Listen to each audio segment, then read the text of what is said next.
Academy Finance Professionals March edition of the Power Hour. And today it's going to be on the Financial Benchmarking and Insights tool.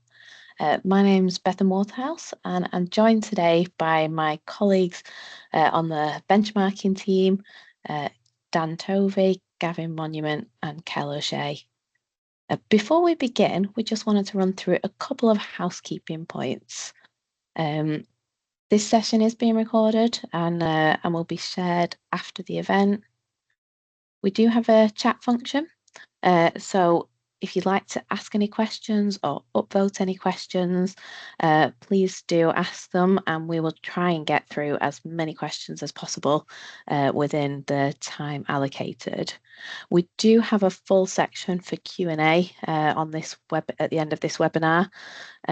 So if you don't want to sort of concentrate on the chat and you want to keep an eye on the demo, we'll be running through those as many questions as we can at the end. If you do have a question that's really specific to your academy, we'll share our support email during the webinar so we can pick up specific cases there. And finally, we would appreciate it if you could complete the survey at the end of the session. We'll put a link in the chat. Your feedback's really important to us. So for today's webinar, I'm going to talk through a really quick overview of the Financial Benchmarking and Insights tool. I'm probably going to refer to that as FBIT from here on out, otherwise it gets quite a mouthful. And then I'm going to hand over to Dan to take you through a demo. And then, as I mentioned, we'll have that Q&A session after that. So FBIT was only released in October last year, so we're really excited to introduce it to you on the Power Hour if you haven't come across it yet, and to hear sort of any of your thoughts and questions on it. Our aim with FBIT was to bring all of the DFE's benchmarking tools into one place. So for a little while now, users have been telling us that the department had too many benchmarking tools. So this brings the best bits from View My Financial Insights and the school's financial benchmarking website into one service. And we've also replaced the benchmarking report cards with a summary from FBIT. So all three of them are now combined into the one. FBIT's available at Academy, trust or local authority level, and can be used by anyone working in or interested just generally in school resource management. It can help with all sorts of things, so benchmarking the school spending against similar schools, but also providing those tailored insights, commercial recommendations, identifying areas to consider for improvement, sharing best practice with other schools, as well as a number of other things, which we'll cover through the demo today. Users told us that having the data as soon as possible was really, really important to them. So we took that as a bit of a challenge, and we have got the insights out from the Academy's accounts return just a week after the deadline this year. So we really are listening to sort of your feedback on what's important to you, and trying to deliver and get those insights to you as soon as possible. So with that, I'm going to hand over to Dan for the more exciting bit of the demo. Thanks very much, Beth, and I'll just do the clicking around I need to do to get it up on the screen, so do just bear with me. This is the homepage that you get to once you've found the Financial Benchmarking Insights tool. If you're looking for it, it should be the first thing that comes up on Google if you type in financial benchmarking, but it's worth just saving this for bookmarking it away if it's a useful thing you want to come back to, which we hope it is. This page gives you a really brief overview of what the aims of the service are and what it can be used for. But I think probably the way we describe the real power of this service is that it takes data from the many, many returns that we know the DFE asks from you guys and from your local authorities. And we try and play those data sets back to you in a way that will help you examine, analyse and discuss your school's resource management, whatever role you may play in that process. The data we ingest includes things like the Academy accounts return, I'm going to use a lot of acronyms in this thing. So the AAR, the budget forecast return, the BFR, the consistent financial reporting return for LA maintained schools, which the CFR. We have the January school census, the workforce census, conditions data from the conditions data collection. We've got special educational needs data, and we've got data taken from Get Information About Schools. So if we click the Start Now button, we'll see the search page. From this page, you can access any school, academy, multi-academy, trust, or LA for which we have data. I'm going to go with an academy for which I'm one of the governors, so I'm going to do that because I have a bit of a connection to the place. So we're going to look at Burley Primary Academy. Now, this is what we'll call the school homepage from now on. Our intention with this page is to try and support our users, you guys, who we recognise, busy, you're time-poor people, and we're trying to give you insights as quickly as possible. So right up at the top here, we provide you with the 3 headline figures, the 3 headline data points here, and then the top spending priorities, which we've highlighted in this case with a red rag rating. I want to take a moment to really explore what we mean when we say a red rag rating, and it's definitely not a good or a bad judgment from the Department for Education. We actually use red, amber, and green to indicate how similar a school's spending is in a given cost category to other similar schools.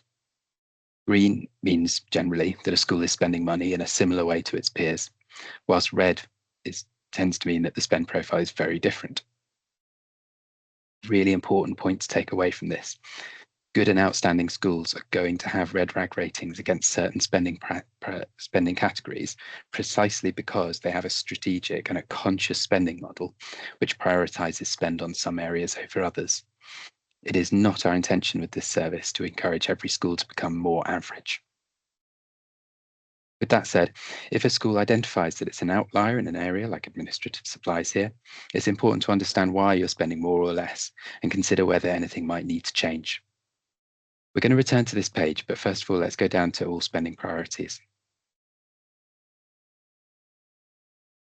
I'll just scroll down so you can see here. Essentially, what we do is we go from the highest priority areas for exploration down to the lower areas. So you'll see the categories move from red to amber and to green as we go through the 9 cost categories, scrolling back to the top.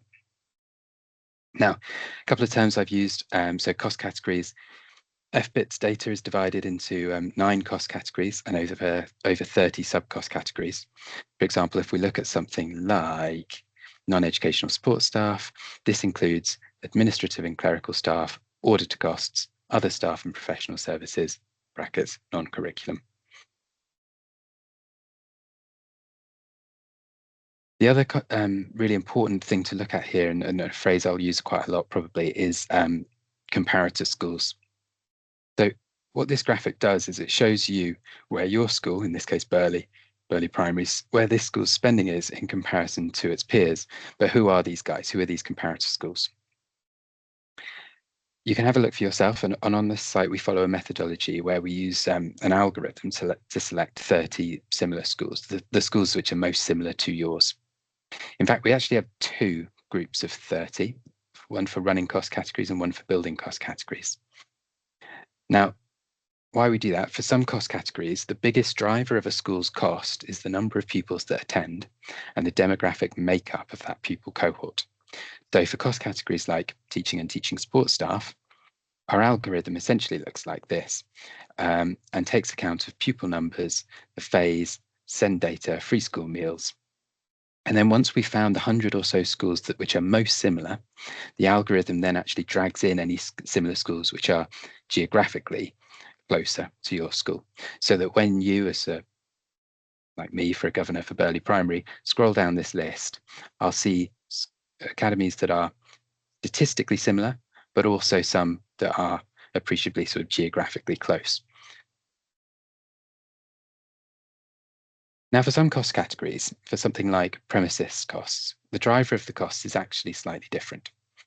In this instance, we actually find 30 schools that are similar to your school with regards to the gross internal floor area and the average age of your buildings.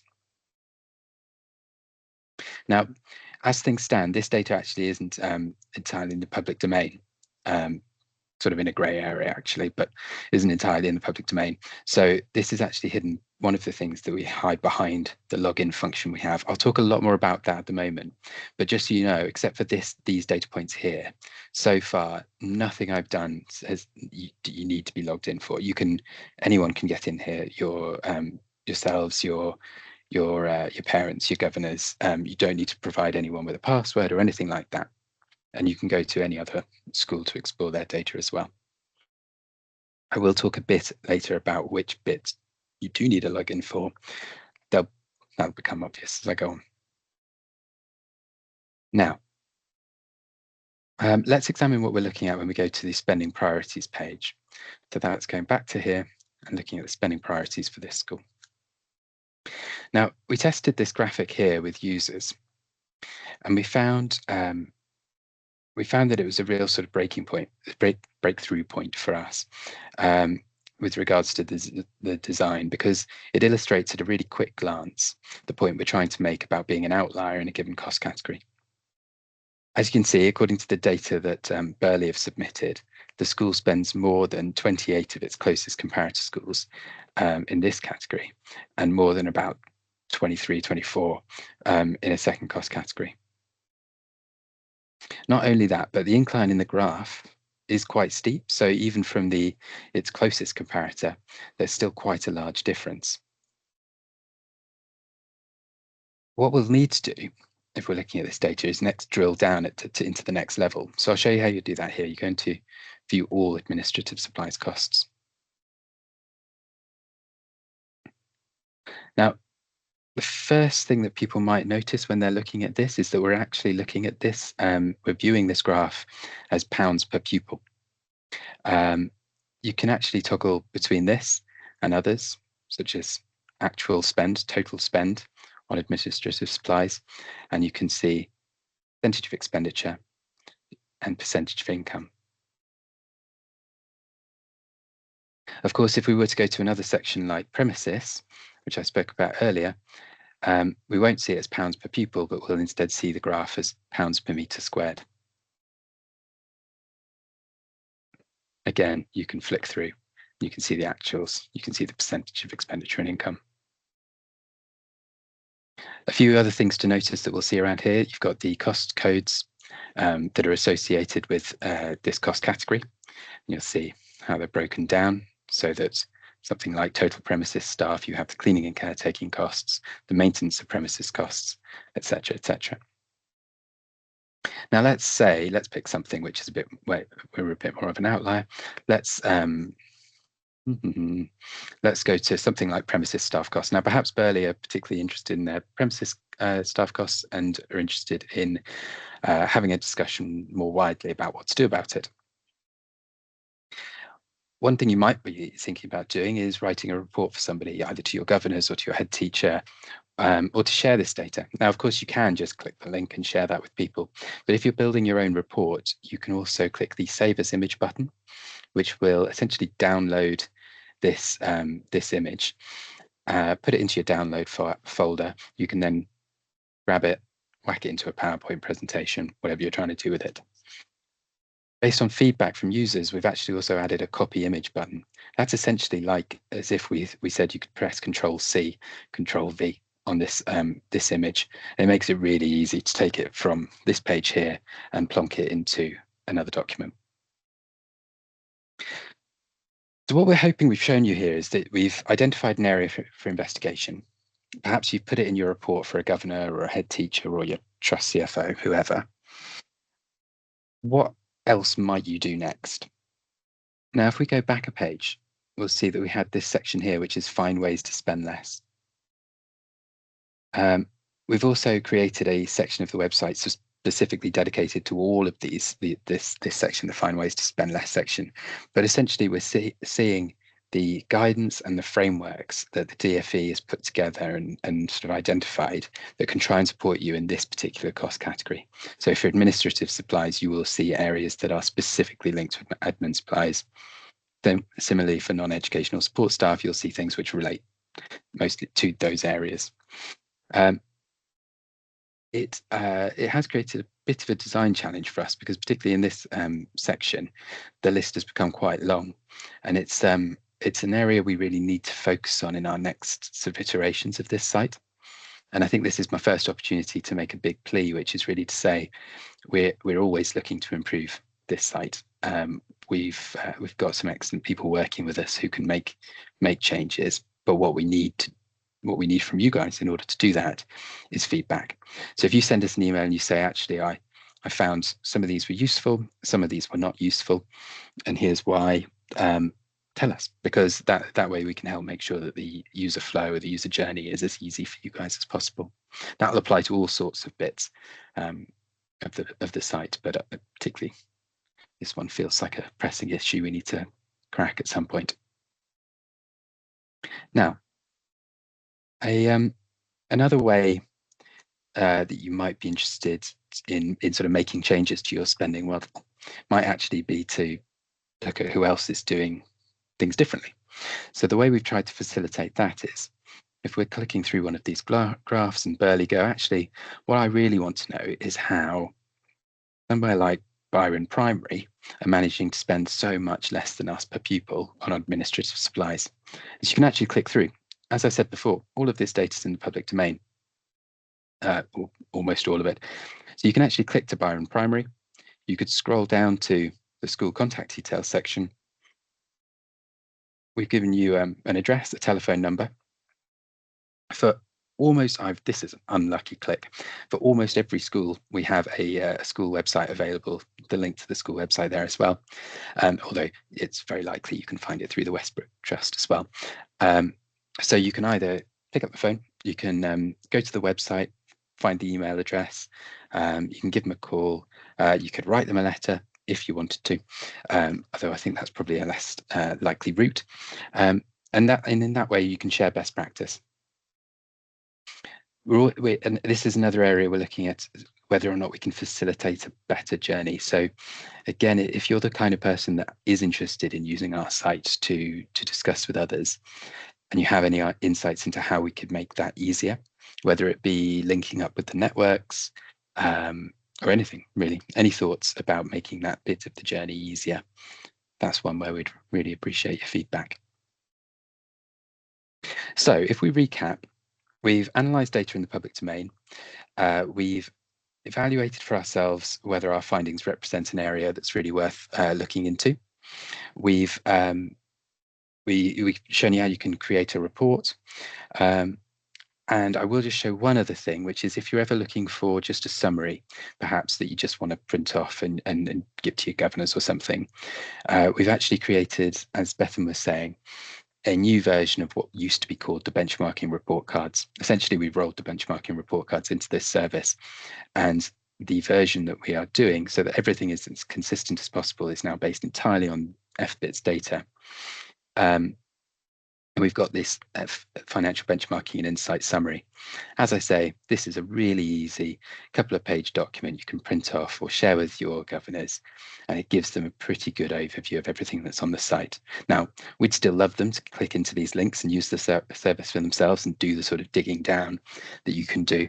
But if you're trying to keep it at a surface level, this is a good way to go. There are also a couple of extra little pupil and workforce metrics on here as well. Going back up then to the level above for the home page, one of the things I should say at this point is everything I've done in the public domain, no login required, all really easy. You can even see things like the historic data for this school in the public domain, and you can go in and you can see how the historic data has changed over the last 5 years. And in the spending categories, you can even see how the spending of your comparator set has changed over time, and the spending for the national average across your phase type has changed over time. And I think the most obvious example for why we're doing this is with something like energy costs, where you can say, right, my energy costs have gone up, but actually, thanks to global factors, so is everyone else's. And that's a useful sort of bit of context that we provide for you. Other things that are also in the public domain, I'll just run through the data sources page. There are people in this world who really, really love a massive spreadsheet. they can find that here. We've got the data going back until 2014-15 for all LA maintained schools, all academies. These things open up in a big old spreadsheet that I don't want to open up on this call, but you can go there if you want to, and you can then filter and you can find your own school, and you've got all the data there if you need it. Right. That then is it for what's in the public domain just for now. A few things where you do require a login. Number one, curriculum and financial planning. So this is how you can create a workforce deployment plan based on your financial circumstances. It's not something that we believe schools want to do in the public domain. It's talking about your staffing numbers and things like that. Obviously, we don't want to throw that out for everyone to see. We call our version ICFP Lite. It's not in any way really designed to replace your existing ICFP processes. If you're an expert user of some of those big spreadsheets that you can find on the gov.uk pages or on or through paid for services, or perhaps your trust already provide you with some ICFP structures, we're not trying to replace that. This is much more for those users who are looking at it for the first time. Perhaps you're a primary school, you've only just been asked to start looking at ICFP. But the way it does it is we pull any data we can that we've already got for you into the journey, just to make your life a little bit easier as you're doing it for the first time. Again, it's an area that is sort of under development. If you have a go at it and you use it and you find it clunky or it's not doing what you want it to do, that's another area. Please do get in touch. When I say get in touch, one of the things we often ask people to do is come and do a user research call. That's where we ask for between about 30 minutes to an hour. You sit down, you talk to one of our lovely user researchers. They're all very personable people. And we essentially run you through the task of trying to get you to show us what you do on our service. And we use an analysis of that to improve the journey. Other things you can do once you've logged in. So you'll see I'm actually currently logged in because it's much easier to do it before you start a demo. So I've logged in and perhaps I was looking at Burley Primary and I might think, well, actually, I'm looking down this list of schools that I've had selected for me. And I think, well, these aren't relevant for whatever reason. It could be any reason. I can actually go away and I can tell the system to choose a different set of schools for me. I go in, continue. Perhaps there are 15 academies in my local area that I know really well, and I just want to, those are the schools I want to look at myself compared to. If I know them by name, I can go in, I can click continue, I can type their names in, and I can do my benchmarking entirely based on that set. More likely though, you're going to be looking to select comparator schools by characteristics. This means that you can start narrowing down the 11,000 or so either other academies or 11,000 maintained schools that you want to look at. Let's say I'm an academy that's important to me. I want to look at only other academies. I want to look at only other primaries. That seems logical. But perhaps I want to do a sort of hyper-local search. So I might go for just schools within my own local authority, or I might choose from Sheffield and Sheffield, and perhaps I also want to look at Wakefield as well. If I don't pick too many other characteristics, I'll still find a decent number of comparators. So let's see what comes up. It says they found 146 schools, but these are the 29 closest matches to Burley Primary using the characteristics I've selected. And I can then create a set using these schools. It'll go away, it'll change all the charts, and it will generate insights for me. So hopefully that's useful for if you're looking for different comparator groups. The other thing that you might find is there may be perhaps errors in the submission of your data, or perhaps a particularly strange year meant that you've got some weird numbers going on in your return somewhere. And you'd like to edit the data, what we call data modeling, in order to just take account of those oddities in the data. You can go in, And line by line, you can go through and you can edit the data to make it, to make it say something different. Now, I should say on both of these last two things where we've talked about departing from the sort of default journey, both of those things, it's not going to change the data that's submitted to the DFE originally. It's not going to change the journey for someone who logs in from a completely different computer. It's only really going to be saved in your session. Additionally to that, if your school has a policy of deleting cookies on a regular basis, it's really easy to lose to lose the changes that you've made, which can be very frustrating. We understand that. So I would recommend making sure that you're saving images or taking screenshots or using a snipping tool. Any way you can to make sure that you're, once you've made the changes you want to see, get that data and move it on to the place it needs to be without the potential for losing it. So those are things that I wanted to show you that are about really just the Academy. Let's have a look now at how we've sort of altered the service if you're looking at quite a large trust. So I've clicked into the Lead Academy Trust here, which Burley is a part of. We've got a bit of a challenge when you're looking at a trust, which is you've got a lot of data points. We've got 27 academies. Each of them have 9 cost categories. Each of those 9 cost categories are broken down into 30 sub-cost categories. All of a sudden, you're getting into quite a large number of data points. Now, the way we've tried to visualize it all on one page is to break it down in 3 separate ways. One is by simply just looking at how many high priority costs you have within this trust. So 101 areas are flagged as high priority. We've cut the cake in a slightly different way here with the cost categories. In this case, what you can see is the cost categories in which your academies are spending in the most sort of divergent way from their peers. So if we look at something like utilities, we hover over and this little hover over function comes up and it says that we've got 15 academies that are flagged as high priority spend in utilities, 7 are medium and 3 are low priority. So that might be useful if you're the CFO or trustee to work out which are the cost categories that you need to go and examine and just check that your spending's how you would like it to be in those areas. Meanwhile, we also cut it slightly differently again. We can look at which individual academies within the trust are spending in the most divergent way. So in this case, your eye is sort of drawn to Huntingdon here, which has 7 of its cost categories are flagged as high, 1 as medium and none as low priority. So that's looking at the trust as a whole. A few other things you can do. Just like with the academies, you can go in and you can see the pupil and workforce data as well. Additionally to the academies, you can go in and see the BFR return, the budget forecast return, your forecast and risk section here. And you can also do trust to trust benchmarking. I'll just very briefly show you what this looks like. And very helpfully, the journey's slightly different for me because I've done this demo recently and already gone through some of the stages. I'll start again. I clicked trust to trust benchmarking and it asks me how do I want to choose a set of trusts to compare to.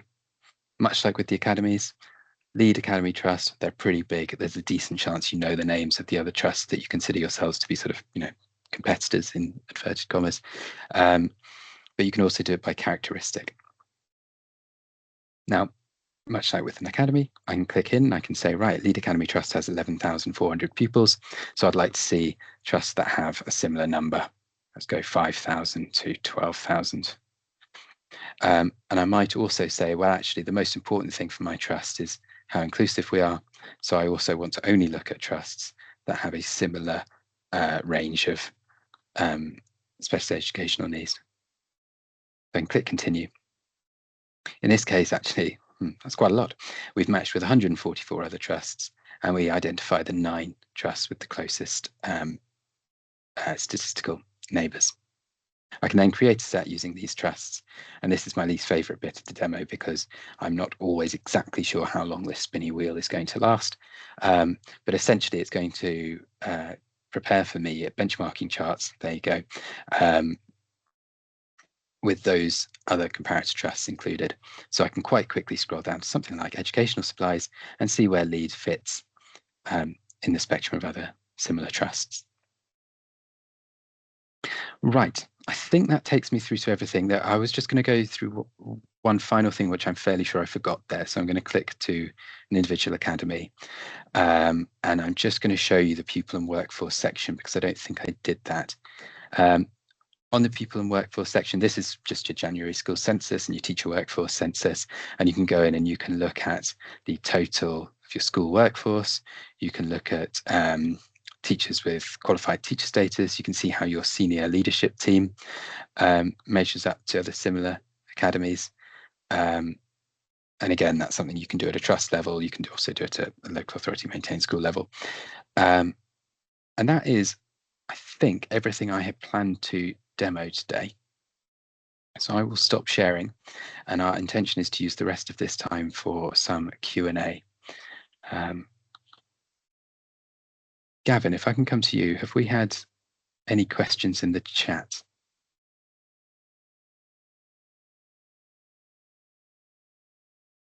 You're just on mute there, Gav. I am on mute. Hi, everybody. Technical failure on my part. Yeah, we've had quite a few questions come in the chat. I think we've managed to cover them, but for everybody who's been concentrating on the demo, probably useful just to run through them and we'll take them in turns. So Sally asks if the data is from the AAR, which is at trust level, how is this then split down to give school level breakdowns? So on this one, Sally, we use the benchmarking section of the AAR, that's all at school level. And there's a kind of a follow on about it not matching a particular one. It may be because the trust central costs have included some expenditure on a particular heading because they are shared across the constituent academies, so that all costs are pushed to school level. And that's because there are schools within the data set that don't benefit the same way from having a central trust that runs that type of service. So we make sure all the costs are pushed to school level. And those costs are pushed out either on per pupil for the relevant cost categories or gross internal floor area for premises and utilities. There's a question on, can we benchmark income, please, which Bethan responded to. So Bethan, do you want to cover that one? Yeah, so we have a section on income within the historical data section, but it doesn't actually benchmark it. And that partly a conscious part to make sure we prioritize the expenditure section where you've got a bit more influence over how that's sort of across the trust and across the school. But I have seen your response to that and that you found it useful. So we'll take away that feedback and have a look at that section again. Thanks, Bethan. We've got a middle school and a PFI school, which is difficult to compare against suggestions for them. Yeah, Bethan's popped a response there. So within the creating of the building comparator groups, we do include PFI as a factor. So that should bring in other PFI schools. But as Dan's demonstrated, you've got that option to go and choose your own, and you can search on things like schools, people numbers, characteristics, PFI, etc., etc. So hopefully you'll be able to get something both from the default or from creating your own group. Next question, am I correct that the service to view financial data is attached by default to the trust, not to the individual school? We're a SAT and I had to go into the trust, not the school, to be able to use FBIT. So on that one, we think it should work for both. There's no reason why it shouldn't. The system is designed to search for a school or for a trust. So if there's a specific instance for you, do get in touch with us through email. But that's not kind of functionality we would expect you to be able to find yourself through the school route as well. Yes, our biggest challenge on that one is also the sort of religious schools where you've got quite a few St. Joseph's out there. It does make searching a little bit more challenging. So actually going in through the trust might be the easiest way in those instances, or going in through the local authority, just to narrow things down a bit. But as Gav says, that is not expected functionality. Get in touch with us if something seems to be broken. But a school that's noticed its water and sewage is shown as 0, which clearly isn't right. How could this have happened? Bethan, do you want to pick that one up? Yeah, so we pull the data straight from the that portion in the Academy accounts return that relates to benchmarking. So if it says 0 in there, we will pull 0 through. As that's been signed off sort of by the auditors and by the accounting officer. So I'd suggest maybe having a chat with whoever submitted your accounts return and having a look at that for next year. The next question is another one on PFI, so similar to the one we've covered. So hopefully that's responded to that one. A similar one again. Someone is saying the trust benchmarking data is wrong. Can you explain how it's collated at AAR level and the different information presented? So again, whether that's not seeing the final version of the AAR or whether it's that share of central trust costs, could explain either of those, but we don't fiddle with your data is kind of the key message we push back. Can I change the categories to schools in my location? Yes, you can. Through that change my comparator section, you've got complete free reign about who to bring in to compare there.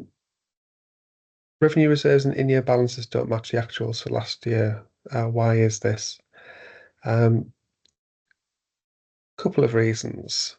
It does get quite complicated.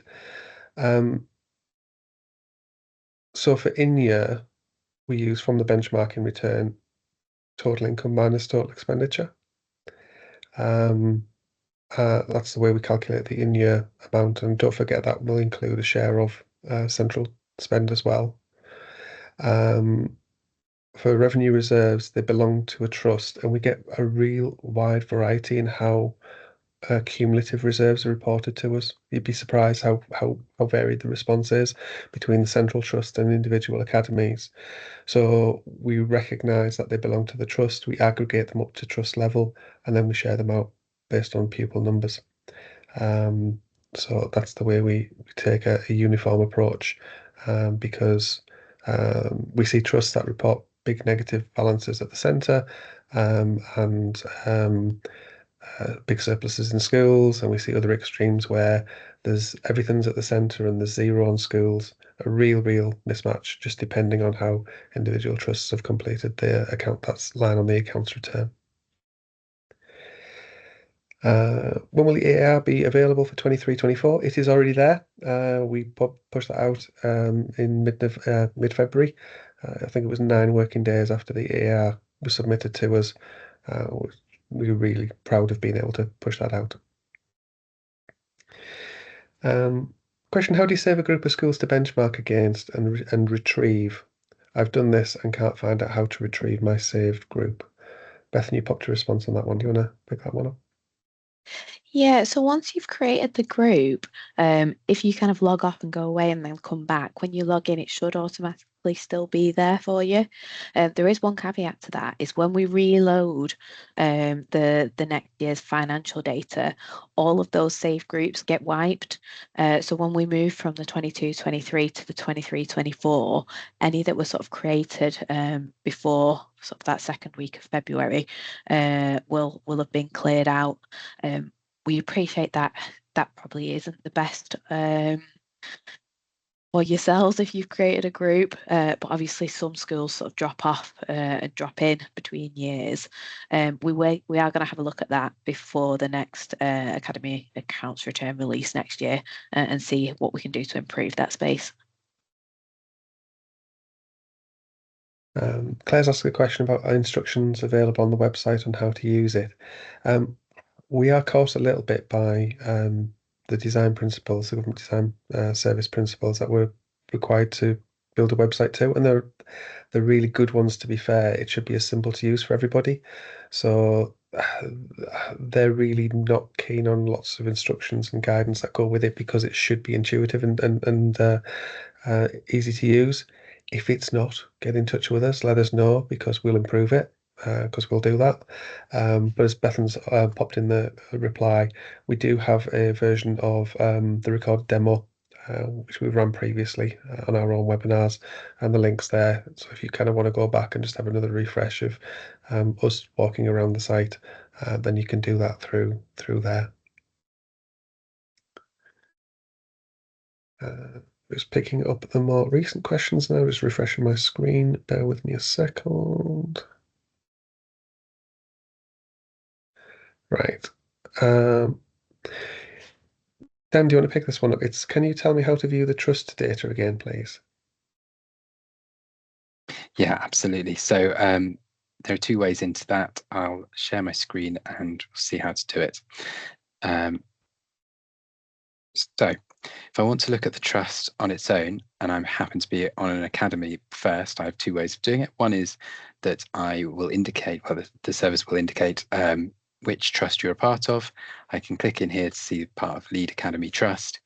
This gives me the trust's homepage, and I can see the entirety of the financial data for the trust as well. If I want to, I can go into the historic data tab down here, and I can see spending over time, income over time, and balance.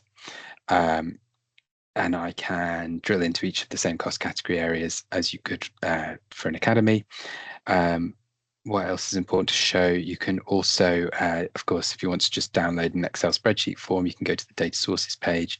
You can filter by the trust name, and you can take out all of the income and expenditure lines for every academy within the trust as well. And this is what's been spent centrally. Hopefully that vaguely answers the question. The other way, of course, to do it is if I go back up here and I want to search, I can go to the search bar, I can click down to trust. I can say, right, I want to find a big one, Harris. I can click into that, and away we go. Hopefully that answers the question, Gav. Yeah, brilliant. Thank you. Question, were you planning to show more details of the ICFP section? We weren't in this initial demo. This was kind of very much a feeler for, because it's a relatively new service, people getting their way around it. We do run our own webinars, which we put on from time to time. If folks would like us to do some of the go into more detail on some of the functionality, we absolutely will do that. So we'll take that away, watch this space, and we'll put something on if the demand is there for it. Question, can we have a map into the chart of accounts to codes? You have that within the published chart of accounts. So within there, that includes every single of the 330 odd revenue codes in the revenue expenditure codes are mapped to the relevant code on the benchmarking return, and we show the benchmarking return in FBIT. So there is a bit of joining together. It would be very cumbersome for us to show that breakdown of all of those codes on our site. But because the COA feeds into benchmarking return, your AR, and that feeds into the site, hopefully you should be able to follow that through. Vicky, question from Vicky. Our trust only formed in September 24 and is still shown as just having one academy rather than the 4. Would this not update until the AR has been completed for the trust at the end of the academic year? Yes. So your first full year will be 24-25. So we'll reflect your submitted AAR when that comes through in next year's data. So it'll just flow through in the same way it does for all other organisations. Pauline, unfortunately missed a part of the webinar's recording available afterwards. Yes, there is, and as Bethan's responded in a question earlier, we've also got a separate version of our own demo, which is almost identical to the one Dan's done today, is available too. But yes, we will make this recording available too. How do we figure out which ledger codes are being used for the expense categories, please? If you're using the Academy chart of accounts, we've just covered that. If it's your own ledger codes, that's down to how you filled out the accounts return. So we take the data from your accounts return. We don't have visibility on your ledger codes. So you'll need to map where your ledger codes have gone into your return. And then we do map from the return to the FBIT, the categories, by including the code for the cell on the accounts return against the graph.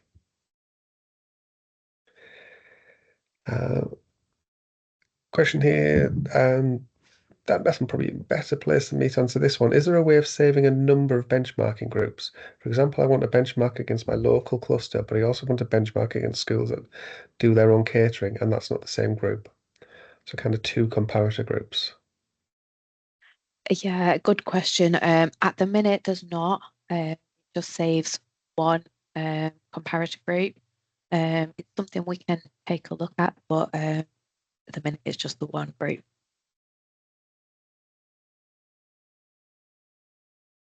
Thank you. Question. Until now, to be honest, I found this annual exercise to return very little value. Can provide some examples where schools have seen themselves as an outlier on some aspect and successfully acted on it.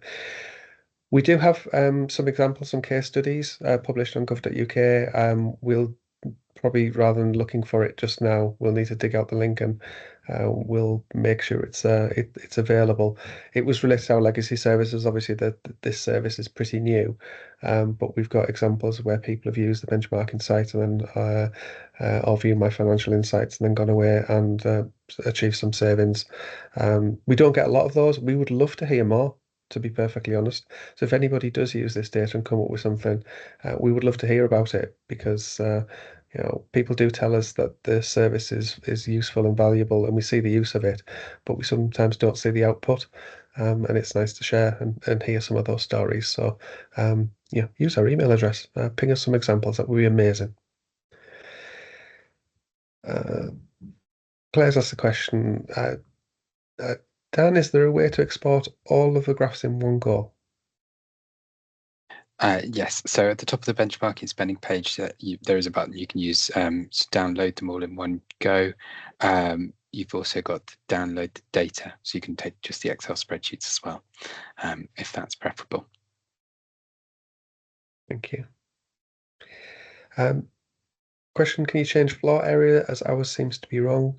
You can do that in the data modeling. Kel's popped a response to that one in the change data link. Sorry, give it the wrong name. So in change data, you can go through financial figures, but then it goes to the non-financial information on pupils and gross internal floor area. So you can change it there and then rerun it, and it will give you the data accordingly. And comment from Chris about the water one, which is brand new schools may well show 0 for water and sewage. Yeah, I'm looking at data sources interpretation. The latest Academies data is AR 22-23. Can we see 23-24? Yes, we're preparing that. We'll be publishing that to that site shortly, but that's not, the data is in all of the charts and graphs within the site. Prioritize that first. We previously published that spreadsheet around the end of March, so we're still ahead of schedule, but we would like it to be done ASAP. So it will be there in the near future. The issue has been raised about data being not correct and likely to not confidence. Are there plans to counter quality checks and follow-ups with the trust concerned? Good question, Simon. To be honest, the accounts return is signed off both by the trust and their auditor, and therefore it should be accurate. And we take that data as submitted to us. In terms of the data quality across the entire EAR, we use that to produce the department's accounts. And the department's accounts are signed off by the National Audit Office. They are not, it's an unqualified set of accounts, and no issue is raised. So we know in totality as a data set is incredibly robust because it goes through that check as well. But no, our responsibility is to give schools the data that they will recognise, and therefore that's not for us to muck about or QA or do stuff with the data that's already been through a range of quality checks before it was submitted to us. So we will continue to use the data that is submitted to us, and it's a real encouragement where errors do arise. And people are we're all human. Mistakes do happen, but that's kind of the principle we apply, and we consistently apply that over our benchmarking service for a number of years.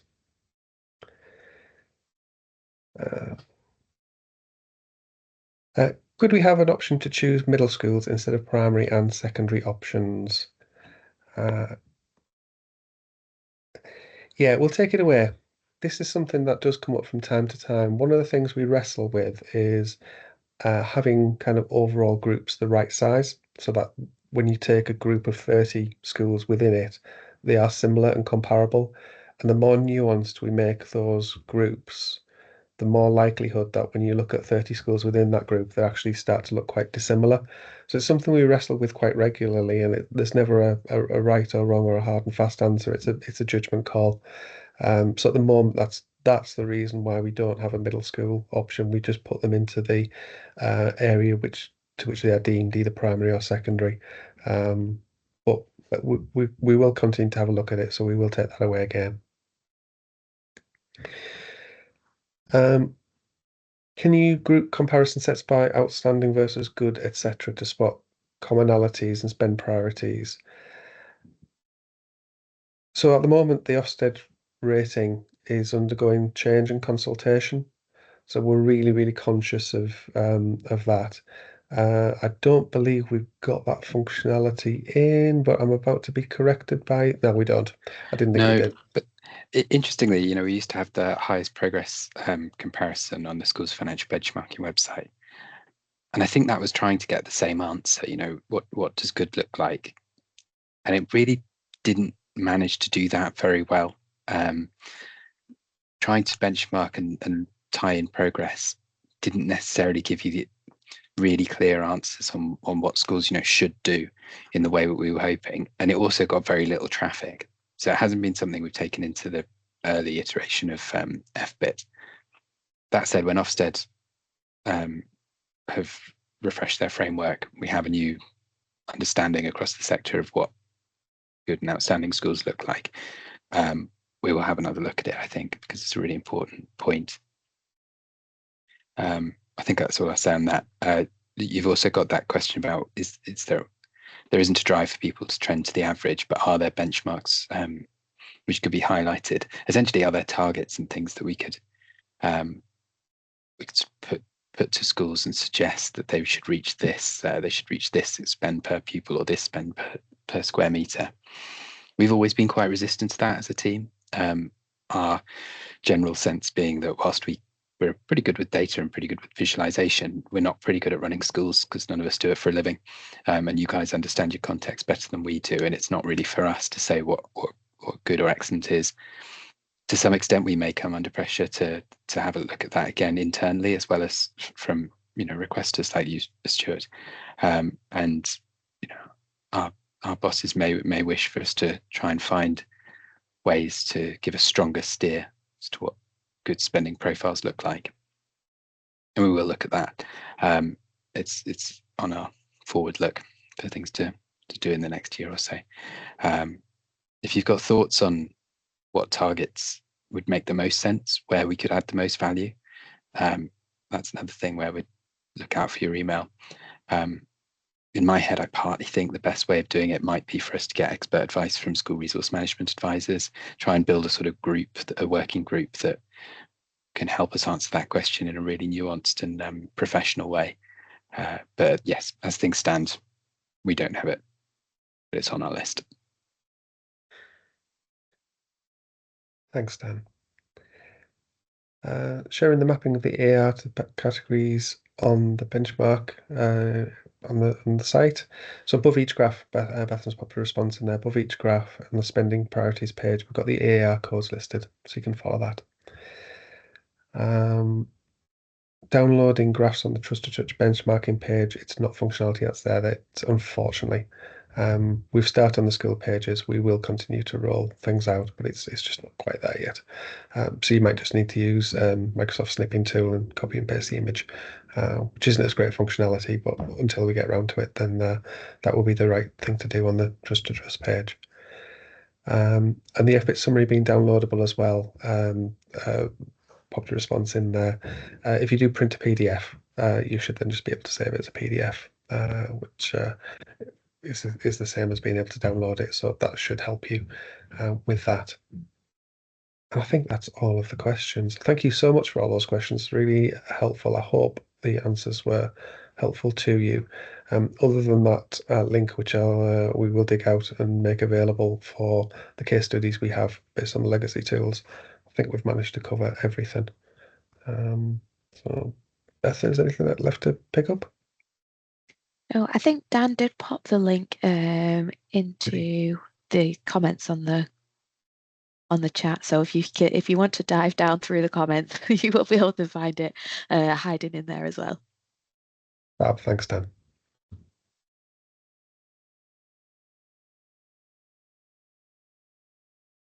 Brilliant. Well, that was a really interesting and informative presentation with lots of helpful tips and advice and a fantastic range of questions. So thank you. I'd just also like to say a huge thank you to Bethan, Dan, Gavin and Kel for explaining how the FBIT tool works and for answering all your queries. Now, please, before you disappear, if you could help us, we would really appreciate if you could scan the QR code with your mobile device and complete our short feedback survey. It should take less than a minute of your time. Now, while you're doing that, I'll tell you what's coming next. Though we're taking a break in April, owing to the way the school holidays fall, but we will be back in May with our colleagues from HMRC.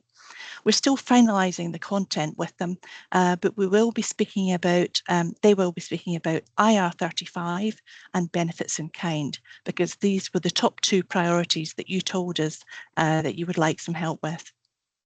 So this recording will be available shortly on the DFE YouTube channel if you want to revisit today's presentation, and there you will also find recordings of our previous Power Hour events. So thank you very, very much for your time attending today's Power Hour. I hope you found that helpful. Thank you.